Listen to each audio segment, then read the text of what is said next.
بعض لوگ ویسے ایک مینٹلٹی ہے لوگوں کی، اور ہو سکتا ہے کچھ حد تک درست بھی ہو، آپ اس کو ذرا واضح فرمائیے گا کہ حج یار بہت مشکل ہے، حج سیکھنا بڑا مشکل ہے، واقعی ایسا ہی ہے؟ دیکھیے، عام طور پر وہ چیزیں سیکھنا مشکل ہوتی ہیں جسے آپ تصورات میں سیکھ رہے ہوتے ہیں۔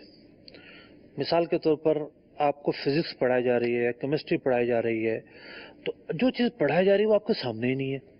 صحیح اس دماغ میں اس کا ایک نقشہ بنانا ہے، دماغ میں ایک تصور قائم کرنا ہے، پھر آگے چلنا ہے، وہ چیزیں مشکل ہوتی ہیں۔